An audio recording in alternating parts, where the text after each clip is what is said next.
सुजाता देवी के 3 बेटे और 3 बहुएं थी। 2 बहुएं रेखा और उमा अमीर घर से आई थीं, जबकि सबसे छोटी बहू कोमल गरीब घर की थी। इसीलिए सुजाता देवी अपनी दोनों बहू रेखा और उमा के साथ ज्यादा अच्छा व्यवहार करती थी, पर अपनी छोटी बहू कोमल को वो कुछ नहीं समझती थी। इसीलिए रेखा और उमा भी अपनी देवरानी कोमल की हर समय इंसल्ट ही करती रहती थी। माँ जी देखिए ना, कोमल तो बिल्कुल गरीबों वाली हरकतें करती है। दाल में घी ऐसे डाला है मानो उबली हुई दाल ही हो बिना तड़के की। और रोटी तो देखिए माँ जी, रोटी में घी भी नहीं लगाया, सूखी रोटी आगे रख दी। कोमल इधर आ, मैं तुझे अभी बताती हूँ। अरे तू गरीब घर से आई है तो तू हमें भी गरीब समझने लगी है क्या? जब घर में किसी चीज की कोई कमी नहीं है तो तू इतनी कंजूसी क्यों करती है? हाँ, आज तूने खाने में देसी घी क्यों नहीं डाला? माँ जी देसी घी खत्म हो गया है, जो था वो मैंने यूज कर लिया। माँ जी अभी 2 दिन पहले ही तो देसी घी आया था, इतनी जल्दी इसने खत्म भी कर दिया। कहीं ये देसी घी खुद तो नहीं खा जाती? क्योंकि इसने मायके में तो कभी देसी घी खाया ही नहीं होगा। नहीं माँ जी, घी तो रखा था, पर कल रेखा भाभी और उमा भाभी ने मुझे पिन्नियां बनाने के लिए बोला था, तो सारा घी पिन्नियां बनाने में ही लग गया। अरे अब तू मेरी बहुओं के खाने पर भी नजर लगाएगी? तेरी इतनी हिम्मत? अरे तू गरीब घर की है, इसीलिए तू ऐसी हरकतें करती है। चल जा यहाँ से। रेखा बहू, लाला को फोन कर दे, नौकर के हाथ 5 किलो देसी घी भिजवा देंगे। कोमल रोती हुई रसोई में चली जाती है। उससे अक्सर ही ऐसे अपमान सहने पड़ते थे। नया साल आने वाला था। घर में नए साल की पार्टी की तैयारी चल रही थी। रेखा और उमा दोनों ने ही अपने मायके वालों को नए साल की पार्टी के लिए इनवाइट किया हुआ था। बस कोमल के ही मायके वाले रह गए थे। माँ जी हमने अपने अपने घर में तो सबको बोल दिया है नए साल पर आने के लिए, पर कोमल के घर वालों को बोलना भी रह गया है। कैसे करना है फिर? अरे छोड़ो ना, उन भिखारियों को बुलाने की क्या जरूरत है? पार्टी में तुम दोनों के घर से सब लोग आ जाएंगे। अब तुम्हारे मायके वालों में और कोमल के मायके वालों में बहुत फर्क है। नहीं माँ जी, ऐसा मत कीजिए। मैं तो कहती हूँ इसके मायके वालों को बुला ही लेते हैं। सबके सामने उनका ऐसा अपमान करेंगे कि ये हमेशा याद रखेंगी। कान इधर लाइए, मैं आप सबको समझाती हूँ।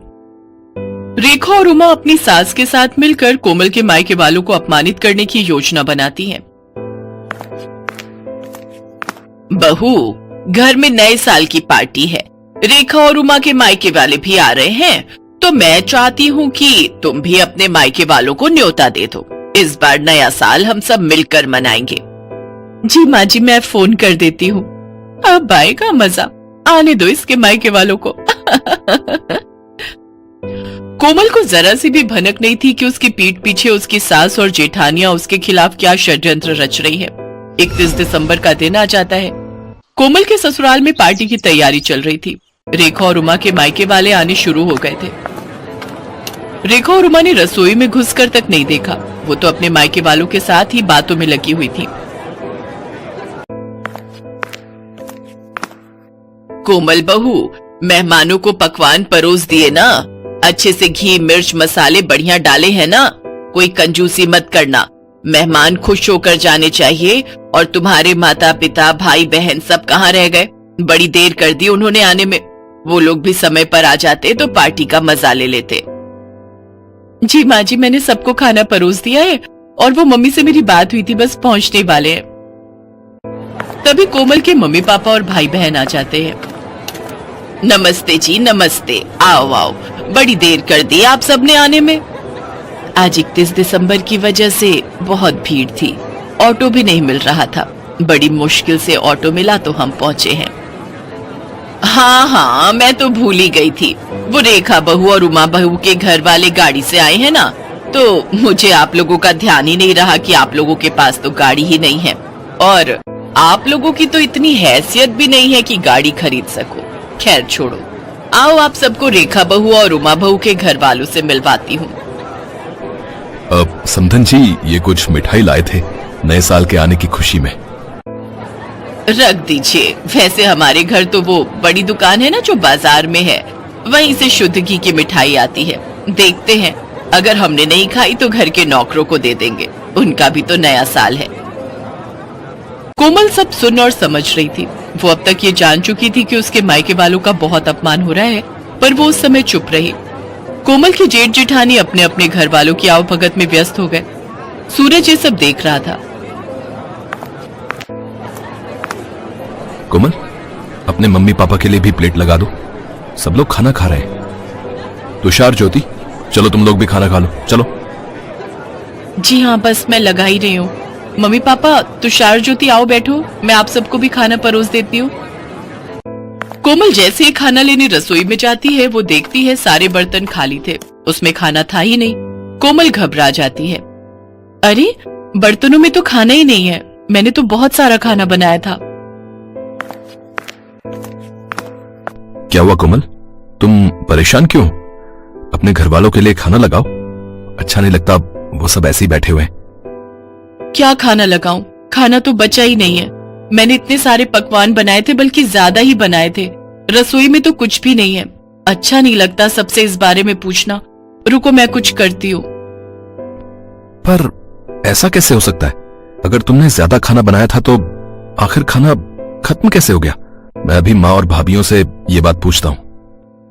नहीं नहीं, अच्छा नहीं लगता, सब मेहमानों के बीच में बैठे हैं। कोई नहीं, मैं सबके लिए कुछ और बना देती हूँ, थोड़ी देर लगेगी। रुको, मैं बाजार से कुछ ऑर्डर करता हूँ। तुम कहाँ इतनी जल्दी जल्दी सब कुछ बना पाओगी? नहीं नहीं, बाजार का मंगवाओगे तो सबको पता चल जाएगा। आप टेंशन मत लो, मैं कुछ बना लेती हूँ।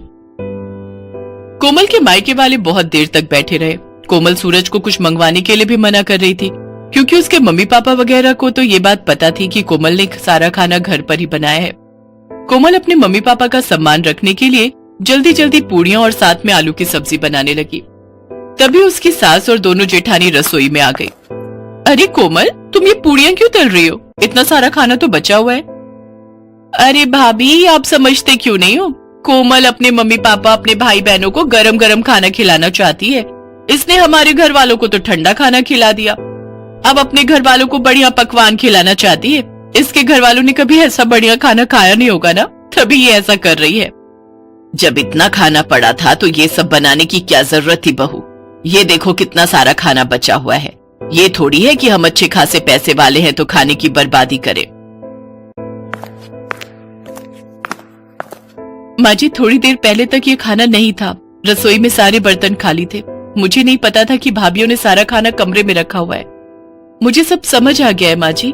मैं चाहे जितना मर्जी आप लोगों के लिए कर लूं, पर आप लोग जानबूझकर मुझे अपमानित करना हमेशा से ही चाहते हो। कमरे में मेरे मम्मी पापा और मेरे भाई बहन बैठे हुए हैं। अब मेरा मन नहीं है कि मैं इस घर में रुकूं। मैं उन लोगों के साथ अपने घर जा रही हूँ, अपनी माँ के घर। मुझे तो ऐसा लगता है कि यहाँ पर कोई मेरा अपना है ही नहीं। सूरज जी, मैं यहाँ नहीं रुक सकती। जहाँ इज्जत नहीं हो वहां से चले जाना ही अच्छा है। रुको कोमल, तुम अकेली नहीं जाओगी, मैं भी तुम्हारे साथ चलूंगा। अब हम यहाँ रहेंगे ही नहीं। जहाँ मेरी पत्नी की इज्जत नहीं, वहां मैं भी नहीं रह सकता। मैं भी कब से अपने आप को रोक कर बैठा था। अरे सूरज, ऐसा नहीं कहते।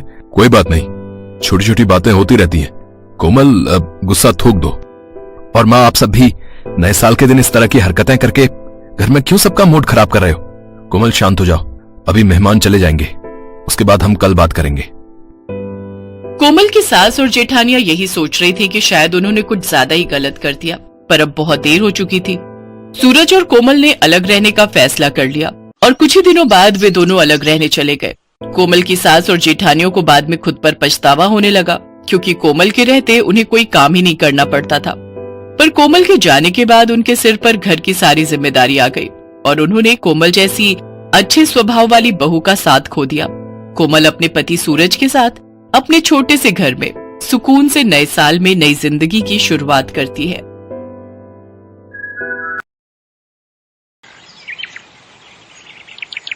जड़ी बूटी ले लो, बाल बढ़ाने वाली जड़ी बूटी, सिर्फ 5 रुपए में। बाल बढ़ाने वाली जड़ी बूटी सिर्फ 5 रुपए में? जरा देखो तो। सुधा को अपने बाल बढ़ाने थे, उसके लिए अब वो कुछ भी कर सकती थी। उसने बूढ़े आदमी से जड़ी बूटी खरीद ली। उस आदमी ने कहा, इस जड़ी बूटी को जोर जोर से पीसना, पीसने से तेल निकलेगा। उस तेल को सोने से पहले अपने बालों पे लगाना। जड़ी बूटी लेकर सुधा घर चली गई। तभी सुधा जड़ी बूटी पीसकर तेल निकालकर और उसे अपने सर पर लगाकर सो गई। और अगले दिन सुबह नींद से उठने के बाद उसने देखा उसके सर पर जितने भी बाल थे वो सब झड़ गए हैं। सुधा ये विश्वास नहीं कर पा रही थी। कहते हैं लड़कियां लंबे बालों में ही अच्छी लगती हैं, लेकिन सुधा के बाल बचपन से ही छोटे थे, उसके बाल बढ़ते ही नहीं थे। ऊपर से वो सांवली भी थी और दूसरी ओर उसकी बहन राधा के लंबे और घने बाल थे और राधा गोरी भी थी। इसीलिए राधा बचपन में हमेशा सुधा को चिढ़ाती थी, तू तो मेरी सगी बहन नहीं है, तुझे तो माँ और पापा रास्ते से उठाकर लाए थे, नहीं तो तू इतनी बदसूरत कैसे है। ये सुनकर सुधा हमेशा रोती थी, माँ पापा देखो ना राधा क्या बोल रही है, माँ पापा देखो ना। राधा और सुधा की माँ शमिता कहती थी, रो क्यों रही है सुधा, राधा ने कुछ गलत तो नहीं कहा, तू बदसूरत है, तेरे सर पर बाल भी नहीं है, मुझे ऐसी बेटी नहीं चाहिए थी। सुधा का पिता भी उससे प्यार नहीं करता था, सुधा को हमेशा हर किसी से नफरत ही मिलती थी। ऐसे ही बड़ी हुई सुधा। हर रोज वो रात को रोती थी और भगवान से प्रार्थना करती थी, हे भगवान कुछ चमत्कार करवा दीजिए, मेरे पैर तक लंबे बाल उगा दीजिए, प्लीज भगवान प्लीज। और इसी तरह सुधा और राधा दोनों जवान हो गए। आज सुधा को लड़के वाले देखने के लिए आने वाले हैं। सुधा आईने के सामने बैठकर तैयार हो रही है, उसके सर पर अभी भी ज्यादा बाल नहीं है। वो आईने में अपने आप को देख ही रही थी कि तभी उसकी माँ आ गई और ताने मारना शुरू कर दिया, यहाँ ऐसे बैठे रहने से कुछ नहीं होगा, जल्दी जल्दी करो, नहीं तो ये लड़का भी हाथ से चला जाएगा। वहां राधा आ गई और बोली, माँ मुझे तो समझ में नहीं आ रहा है कि आप मुझसे पहले इस भूतनी की शादी क्यों करवाना चाहती हो। राधा बेटी, इस भूतनी को तो पहले विदा करना पड़ेगा, नहीं तो बाद में कौन इससे शादी करेगा। एक बार बस ये सर से उतर जाए, उसके बाद मैं तेरे लिए बहुत अमीर और अच्छा लड़का ढूंढ कर लाऊंगी। माँ आप सभी मुझसे इतनी नफरत क्यों करते हो, आखिर मैंने किसी का क्या बिगाड़ा है। तेरे सर पर बाल नहीं है सुधा, तू बदसूरत है बदसूरत, तू मेरी बहन कहलाने के लायक नहीं है। थू। सुधा रोने लगी। वो पूरी जिंदगी रोती ही आई है। अविनाश नाम का लड़का सुधा को देखने के लिए आया। शमिता के कहने पर राधा अपने कमरे में ही बैठी हुई थी, क्योंकि शमिता ने उससे कहा था, बेटी तू कमरे के अंदर ही रहना, नहीं तो लड़के वाले सुधा से रिश्ता नहीं जोड़ेंगे। खैर अविनाश के साथ सुधा का रिश्ता तय हो गया, लेकिन उसके लिए बहुत ज्यादा दहेज देना पड़ा। उस बात को लेकर भी शमिता सुधा को ताने मारने लगी। सुधा मन ही मन सोचने लगी, अपने घर में तो मुझे शांति नहीं मिली, शायद ससुराल में जाकर मैं खुश रहूंगी। सुधा की शादी हो गई और शादी वाले दिन ही अविनाश ने राधा को पहली बार देखा और देखते ही उसके प्यार में पड़ गया। यार मैंने इसे पहले क्यों नहीं देखा, कितनी गोरी है ये, कितने लंबे बाल हैं इसके, इससे पहले मिल लेता तो मुझे इस भूतनी से शादी नहीं करनी पड़ती। लेकिन अब कुछ नहीं हो सकता था। सुधा अविनाश के साथ ससुराल चली गई और ससुराल पहुंचते ही सुधा की सास विमला ने सुधा को 1000 काम थमा दिए। रसोई जाओ और सारे बर्तन मांजो, उसके बाद खाना बनाओ और उसके बाद पूरा घर साफ करो। मत भूलना कि तुम्हें इस घर की बहू सिर्फ और सिर्फ काम करवाने के लिए ही बनाया गया है। ठीक है माँ जी, नहीं भूलूंगी। सुधा बिना थके काम करने लगी। उसकी सास और उसका पति उसके छोटे छोटे बालों को लेकर मजाक उड़ाने लगे। तुम्हारे बाल तो मुझसे भी छोटे हैं सुधा। ये तो पूरी नौकरानी लग रही है। हाँ हाँ, मुफ्त की नौकरी। अविनाश मजाक उड़ाता ही गया और एक दिन उसके साथ राधा की मुलाकात हो गई। राधा को अपने लंबे बालों को लेकर बहुत अहंकार था, वो सुंदर भी थी। अविनाश को उससे प्यार हो गया और राधा भी अविनाश को पसंद करने लगी और एक दिन अविनाश और राधा ने शादी कर ली। राधा अविनाश के घर चली आई। ये देखकर सुधा को जैसे सदमा लग गया। राधा, राधा तू मेरे साथ ऐसा कैसे कर सकती है, तूने मेरे पति से शादी कर ली। चुप रह, समझी ना, अविनाश तो तुझसे प्यार भी नहीं करता है, वो सिर्फ मुझसे प्यार करता है। हाँ हाँ, ऐसे बिना बाल की औरत से कौन प्यार करेगा, मुझे तो लंबे बालों वाली लड़कियां पसंद है। सुधा बस अकेली चुपके से रोती रही। अगले दिन वो बाजार गई और देखा एक बूढ़ा आदमी जड़ी बूटी बेच रहे हैं। जड़ी बूटी ले लो, बाल बढ़ाने वाली जड़ी बूटी सिर्फ 5 रुपए में। बाल बढ़ाने वाली जड़ी बूटी सिर्फ 5 रुपए में? जरा देखो तो। सुधा को अपने बाल बढ़ाने थे, उसके लिए अब वो कुछ भी कर सकती थी। उसने बूढ़े आदमी से जड़ी बूटी खरीद ली। उस आदमी ने कहा, इस जड़ी बूटी को जोर जोर से पीसना, पीसने से तेल निकलेगा, उस तेल को सोने से पहले अपने बालों पे लगाना। जड़ी बूटी लेकर सुधा घर चली गई। रात को सभी सो गए और तभी सुधा ने जड़ी बूटी पीसकर तेल निकाला और उसे अपने सिर पर लगाकर सो गई। और अगले दिन सुबह नींद से उठने के बाद उसने देखा उसके सर पर जितने भी बाल थे वो सब झड़ गए हैं। सुधा को जोर से रोना आ गया। ये क्या हो गया, मेरे सारे बाल झड़ गए, अब मैं क्या करूं? सुधा जोर जोर से रोने लगी और उसे इस हालत में अविनाश, विमला और राधा ने देख लिया। ये क्या, तू पूरी तरह से गंजी हो गई? छी, मैं देख नहीं पा रहा हूँ तुम्हारी तरफ, मुझे उल्टी आ रही है। सुधा, तुम निकलो यहाँ से। यहाँ तुम्हारी कोई जरूरत नहीं है। तुम इस घर में रहोगी तो इस घर का नाम बदनाम होगा। सभी ने मिलकर सुधा को घर से निकाल दिया। सुधा रोती हुई एक जंगल में चली गई। जंगल में वो एक पेड़ के नीचे बैठकर रोने लगी। उसी पेड़ पर एक पंछी रहती थी। उसने सुधा को रोते हुए देखकर कहा, तुम रो क्यों रही हो? सुधा ने उस पंछी को सब कुछ बताया। रो मत, ज्यादातर इंसान बुरे होते हैं, इसीलिए तो हम जंगल में रहते हैं। इस जंगल में सब कुछ है। बड़ी से बड़ी बीमारी का इलाज है यहाँ। एक फल है, उसका रस निकालकर सर पर लगाने से बाल बड़े हो सकते हैं। सच? कहाँ मिलेगा मुझे वो फल? मैं लाती हूँ। उस पंछी ने कुछ ही देर में सुधा को फल ला कर दिया। उस फल का रस निकालकर सुधा ने सर पर लगाया और उसके बाल उगने लगे। उसके बाल सर से पैर तक आ गए, काले लंबे घने बाल, ठीक जैसा सुधा चाहती थी। सुधा ने पंछी से कहा, अच्छी पंछी, तुम्हारा बहुत बहुत धन्यवाद। मैं इस फल का रस लड़कियों को बेचना चाहती हूँ, उन लड़कियों को जिनके बाल नहीं उगते, ताकि उन्हें भी मेरी तरह परेशानियों का सामना न करना पड़े। सुधा जंगल से निकलकर फल का रस बेचने लगी और एक दिन उसे अविनाश और राधा ने देख लिया। तुम सुधा हो ना? हाँ, क्यों? अरे वाह, तुम्हारे इतने लंबे बाल कैसे हो गए? इस फल का रस निकालकर सर पर लगाने से। तुम बहुत खूबसूरत लग रही हो। क्या तुम मेरे साथ घर आना चाहोगी? ये सब देख और सुनकर राधा को जलन हो रही थी। उसने फल का रस लिया और पूरी बोतल अपने सर पर डाल दी, लेकिन उससे असर उल्टा हो गया। उसके सारे बाल झड़ गए और वो गंजी हो गई। ये क्या हुआ मेरे साथ? मैं गंजी हो गई। बहुत अच्छा हुआ, यही लालच का नतीजा है। बचपन से आज तक तूने मुझे चैन से जीने नहीं दिया, अब देख कैसा लगता है। और हाँ विनाश, मैं फालतू लोगों के साथ नहीं रहना चाहती, तुम रहो अपनी पत्नी के साथ। राधा का अहंकार मिट्टी में मिल गया।